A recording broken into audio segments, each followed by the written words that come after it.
Parei de fazer supino e você também vai parar quando você ver esse vídeo até o final. O supino, ele é visto como o melhor exercício para desenvolvimento de peitoral, mas talvez não seja o melhor assim. Quando você faz o supino, você perde em alguns pontos e também deixa a sua articulação mais vulnerável. Mas quando a gente fala de supino, é delicado, porque existe uma certa religião do supino. Na verdade, segunda-feira, o primeiro exercício da lista certamente é o supino. Eu mesmo era um usuário ferrenho do supino, não conseguia ficar uma semana sem fazer supino e já sentia sintomas de abstinência. E esse vídeo, a gente vai trazer para você um depoimento de um ex-usuário de supino. Aguenta aí, por que tudo isso acontece? Quando surgiu a ciência e aí os estudos dos exercícios, os caras meio malucos, eles pensavam assim, o exercício é para qual músculo? É para peito, mas ele trabalha o peito quanto? Foi desenvolvido então um estudo, uma linha de estudo chamado eletromiografia. E estuda basicamente o quanto de estímulo elétrico que sai do seu cérebro, chega no seu peitoral, faz com que esse músculo contraia comparado aos outros exercícios. Só estudava supino. Ficou esse negócio. Melhor exercício para peito, o supino. Por quê? Porque o supino sempre foi estudado. Porém, tem um fundo de verdade nisso tudo. O grau de ativação desse músculo no supino é altíssimo. Mas, em contraponto, estudos novos, o que a ciência hoje fala, o que os caras começaram a descobrir?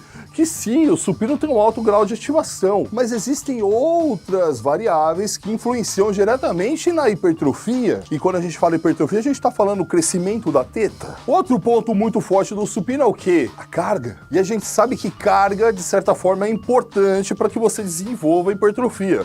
Afinal de contas, há um tempo atrás se defendia a ideia de quanto maior o músculo, maior a sua força. Então, o contrário é verdadeiro. Quanto maior a força, maior o músculo. E supino você pega pesão. Dá pra tacar peso. Põe a peso. Se é muito peso, peitão. Qual é que é a parada? Isso se defendia. E sim, existe uma relação com isso. Porém, aí vem essa nova linha de estudo. Eu vou falar pra você que um dos caras que me motivou a aprofundar essa ideia, um cientista da musculação chamado Felipe Brigato. Felipe Brigato, obrigado.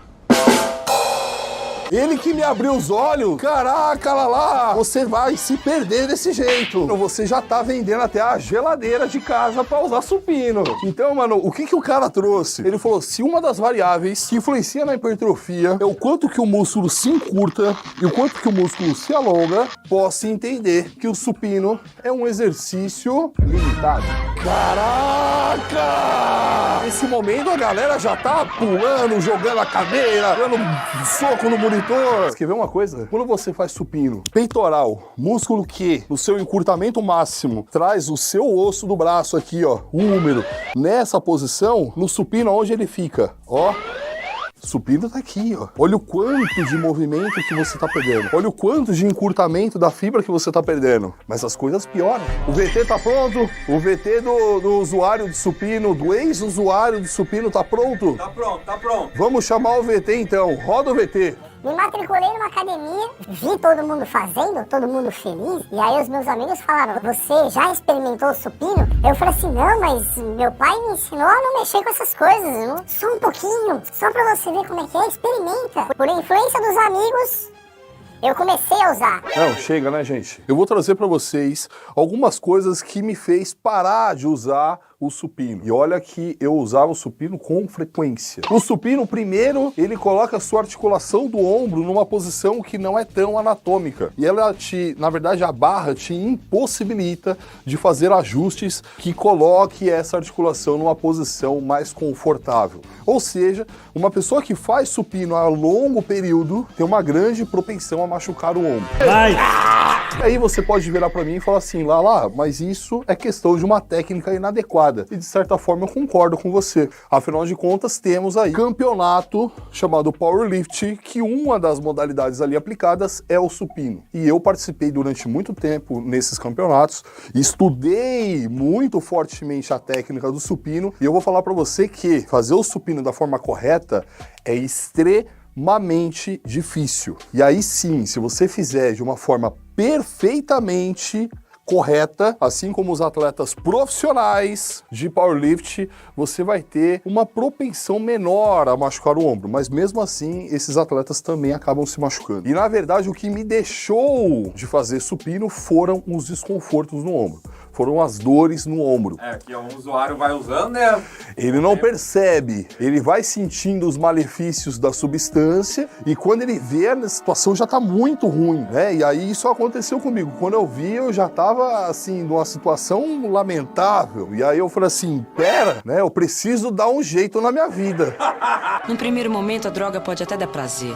O problema é o que ela faz depois. Eu era da religião braba dos supinos. E aí, olha só como que a religião cega. A religião, ela cega tanto que os usuários do supino, eles falam que é normal sentir dor no ombro. Você sentir dor numa articulação não é normal. Vamos ver agora mais um trecho do ex-usuário de supino. Usava 2 vezes por semana. Sentia falta. Comecei a usar 3 vezes. Certa vez, me peguei no domingo com crise de abstinência, academia fechada, que eu pude fazer o que estava ao meu alcance, foram umas flexões de braço em casa mesmo. Acho que já foi o suficiente para vocês verem o mal que uma coisa dessa faz na vida da pessoa. O outro ponto é o quê? Você não tem um trabalho otimizado dessa musculatura. Você não tem um trabalho otimizado do peitoral. E aí o que a gente está falando? De experiências práticas, a gente já fez aqui, inclusive, reaction dos 2 atuais campeões do Mr. Olympia. A gente está falando do maior campeonato do mundo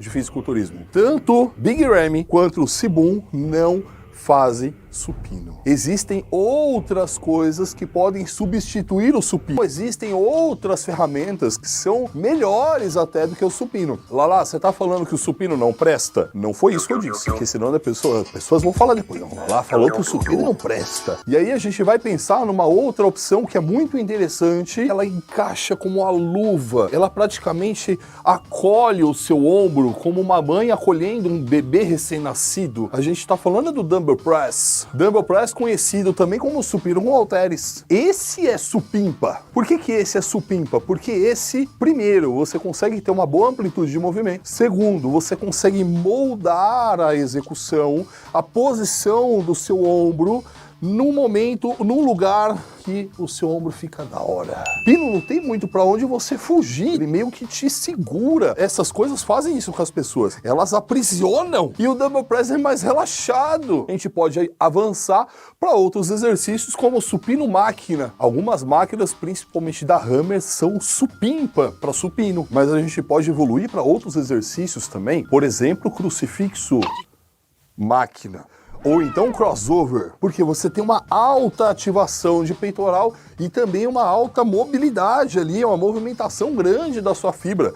Você vai da insuficiência ativa para insuficiência passiva. É supimpa. Considero até que é o melhor exercício para peitoral que você pode fazer. Hoje, troquei o supino facilmente pelo Dumbbell Press, pelo crucifixo máquina, pelo crossover, entre outras coisas. Falei do Dumbbell Press, que é uma excelente substituição do supino, mas o Dumbbell Press tem que ser feito da forma certa. Para isso, vou te ajudar nesse vídeo aqui, ó. Esse vídeo a gente te ensina a fazer ponto a ponto, o que acertar, o que você não pode errar.